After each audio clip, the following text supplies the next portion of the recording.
All right, thanks for tuning in once again to extended coverage of the Genesis Invitational at Riviera Country Club. We are welcoming in our special guest. We teased the special guest on our last show, said that we were going to have one coming soon, not named Jan Stevenson. And out of the blue, Len decided to give us a call live from Riviera Country Club in California, site of the Genesis Invitational. So, Len, is it Hochberg, Len? Make believe the second H is a K, like hockey, Hochberg. Hochberg. Yeah, Perfect. Len Hochberg joining us from RotoWire, live from Genesis Riviera Country Club. Thanks for doing this, Len. you're welcome. Happy to be here. And yesterday here, it would have been cold enough to play hockey. It's much better conditions today for the golfers. So none of the issues from last Thursday, like no delays, nothing like that. No, there was a slight delay on Tiger's tee time. He got off a few minutes late. There was just a little bit of a backup there, and there's been a little bit of a backup, but nothing like what you're talking about. Basically, everything is on schedule today. Len, anytime we bring in a new analyst that'll be with us more than just a guest appearance, like, of course, we hope that you will be. I want to find out a little bit about your background. So, how long have you been covering golf? I've been with RotoWire about a decade now, and it's been working out great. I've been covering the DraftKings angle and writing recaps every week for 10 years, and go on Sirius XM and talk some golf on the RotoWire show, and appear on DraftKings weekly on Wednesday mornings on the Sweat. So it's really a lot of fun. Yeah, and before that, like, how did you get into covering golf? I mean, I've always been into golf. Not the best player, and I'm being too kind to myself even saying it that way. But I've just always been associated with the RotoWire people for a lot of years, even before I was a part of the company. And we had discussed it here and there, and finally in 2013, it was just right for both of us, and they brought me on board to cover golf, and I'm very happy they did. Okay, tell us about now your main job at RotoWire. It is a fantasy company, so is that your angle? It's fans out there that are really into fantasy golf. That's your audience. Well, when I write the weekly DraftKings preview, daily fantasy sports, the DraftKings preview article. When I do go on the radio, on the RotoWire show, on Sirius XM, we talk about things other than that, the larger issues of golf, from live to whatever. So I'm happy to discuss anything under the golf umbrella. Yeah, we're going to have you on when we kick off the preview of our Honda show next week, and that's going to be on Monday. Of course, it's the Florida Swing, so that usually means that the season. See, it's interesting. The Florida Swing, maybe this is going to change, but the Florida Swing used to be, all right, now we got to take things seriously because Augusta is right around the corner. But the way they've set it up now, with all the money that they've thrown around at Phoenix, and then back to back with this great event, I think that's going to be a little earlier. People may not now start targeting Phoenix as the beginning of when you really want to start tuning in, which is fine with me. I think the more money that you can throw around at these players to get them involved and get into these tournaments, the better. Yeah, I think it just there certainly is an earlier emphasis this year for the reason that you stated, the designated tournaments, and and it all evolves and revolves around the Masters. It's all put in the context of when will the Masters be. And you're right. Once we get to the Florida Swing, I mean, I think you're right about Phoenix, that really was a line in the sand that we crossed heading toward Augusta there because of the big designated event. But when we switch from the West Coast to Florida, I think that's another, milepost that we are getting to. And it's probably less than 2 months till Augusta from next week's Honda. It really is an exciting way to look at it, with now Phoenix and Genesis, and you get to Florida, and then all of a sudden, I would think that, and I haven't seen the field yet, so we'll probably get it tomorrow, but I would think that you probably get a little bit of a lull next week, compared to what we just had the last 2 weeks. But then with Bay Hill and the Players coming up, that's some serious golf again.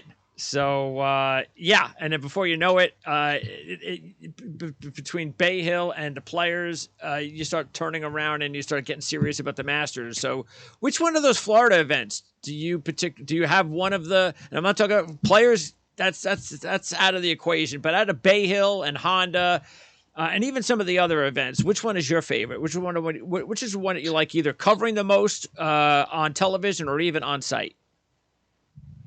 Well, I think it's going to be Bay Hill, and it's always been the biggest of those, the Honda and the Valspar.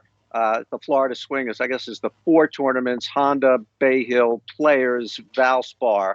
And the Valspar is good. It's a tough tournament, but the Honda, the one that we're going to see next week, really gets the short shrift, and even more so this year. It's in a 5-week span. There are 4 designated events, and the Honda is right in the middle. And as of a few days ago, the biggest guy in the field who had already committed was Billy Horschel. Wow. So that's tough. Yeah, and so I don't know what he's going to do. I don't know if he's going to play 5 weeks in a row or what he's going to do. But Bay Hill is the one. It was always great when Tiger and Arnold Palmer were there in conjunction year after year after year, and it still is. It's still a great tournament, and Arnold Palmer has not been gone long enough, if I can put it that way, that he is still a special component of the week, and the players want to come and still be there for Arnold Palmer and to pay homage to him. So that'll be the big tournament outside of the Players. Yeah, we'll talk more about that next week. But while we have you at Riviera, you had an opportunity to walk around, about 6 holes with Tiger today? Yeah, I did. I was fortunate. I was inside the rope, so I was very close to him, and there was a big gallery with him. It was pretty exciting for a Thursday here. It'll really ramp up on the weekend. Whether Tiger will be here on the weekend, I don't know. But, he hit some very good shots. And I walked 6 holes with him, and he did hit some good shots. On 3, he really piped one right down the middle. It was a big drive. And then I heard from other people watching him on 7, 8, and 9 that he hit 3 good tee shots in a row. And on 9, he hit one 320.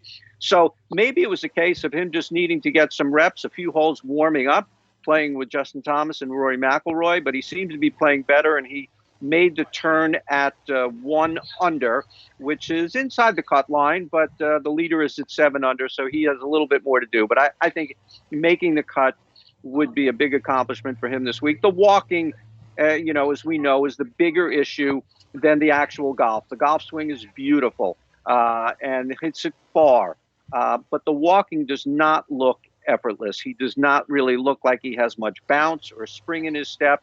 I mean, understandably so.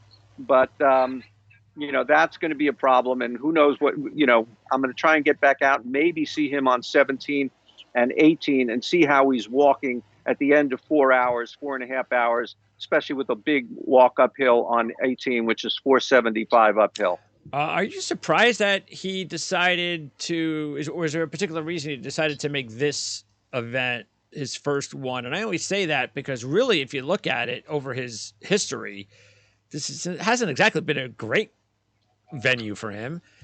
He's had tremendous amount of success at a lot of other golf courses. This has not really been one of them. I'm sure he had a plan, though. Do we know what that plan is? Well, he hasn't stated the plan. I think he'd like to get some warm-ups for the Masters. And I think that'll be 1 tournament in February and 1 tournament in March. And it stands to reason that this would be the obvious one. He's not going to play the Honda. I guess he could have played Phoenix, but this will be in the middle of the month of February.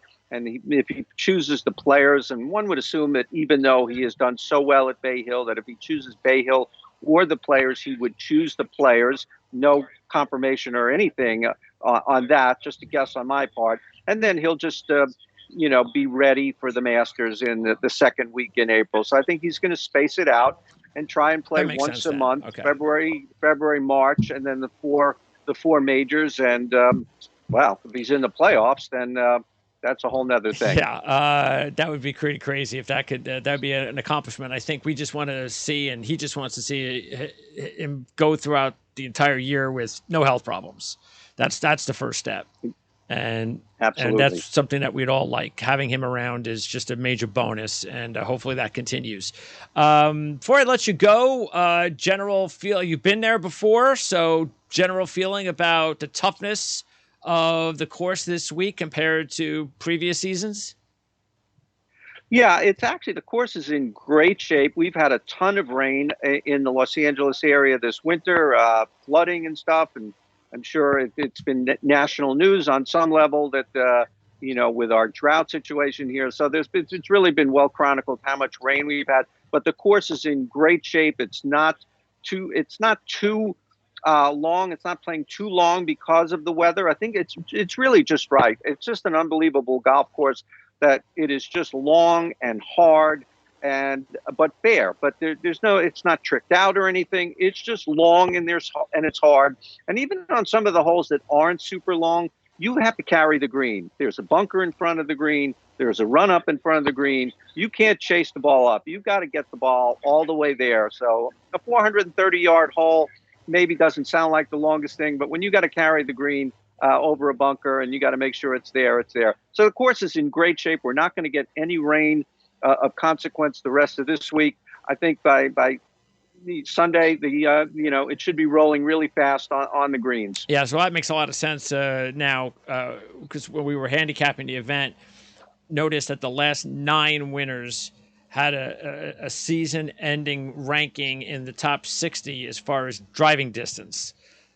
So you have to have apparently, based on the last 9, you have to have a power game to qualify or win here. It's not to say that Morikawa was runner-up last year. It's happened before. You don't have to always be that case, but it makes more sense now about what you said, that power hitters usually perform really well there. Well, if we look back over the last decade, we've got 3 Bubba Watson wins. We've got a Dustin Johnson win. A Joaquin Niemann last year, not a short hitter. Adam Scott and Max Homa. Yeah. JB Holmes, very long hitter, right? Adam Scott and Max Homa, not exactly short. I don't think we think of them as the longest drivers. But really, at Riviera, you need every club in your bag. That would be the beauty of Riviera more than anything. If you were really lacking in any one part of your game, you will be exposed. A couple of years ago, Max Homa won, and I have these stats off the top of my head for this year. If you look at the individual strokes gained statistics, approach around the green, etc., he's not in the top 10 in any of them. But when you collectively put everything together, he is 6th in strokes gained total. That's what you're looking for this week. And he happens to be, I think he's leading right now, and he should still be leading. The Morning Wave had a little bit of an edge. I think he's 7 under, and he's leading this week.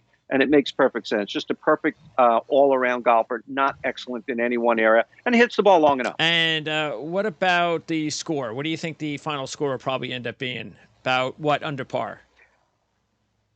The record here at Riviera is 20 under. And that is Lanny Watkins back in the mid-'80s. And last year, Joaquin Niemann hit 19 under. Yeah. And that hadn't been hit in a long time. Usually we're in 11, 12, somewhere 13 to 15, maybe even single digits. So this 7 under is a little bit of a surprise. But I think the course will probably firm up a little bit. And I'd be surprised if they got to 20 under, because that would be the record. But it's when you're starting out at 7 under, it looks like it's going to be pretty easy, barring any extreme weather, and I don't think we're going to have any extreme weather, to get to between 15 and 20 under. Len, appreciate you taking your time to talk to us. We wanted to get this in, knowing that you were going to be there today. We'll talk to you on Monday when you're going to be back in your own home studio, I would guess. And we'll talk about Honda. We'll talk about the Genesis as well. And looking forward to catching up with what's going on with your coverage, both of the Genesis and next week's Honda Classic. So appreciate you taking your time to talk to us today. Absolutely. Here's a quick look at Riviera. There you go. Can see it from there. Very nice. There you go. And I'm on the veranda at the media center here, and veranda is a fancy word for patio. So I'm sitting outside. It's very nice. It looks nice. What's the temperature? It's not that warm. It's about 60. Nice. I mean, I know People in the Northeast might Yeah, say right. not that warm, but you think of LA, you think of 80s and the That's beach true. and all of that, but it's not that in February here most of the time. Len, thank you. We'll talk to you on Monday. Thanks so much, Greg.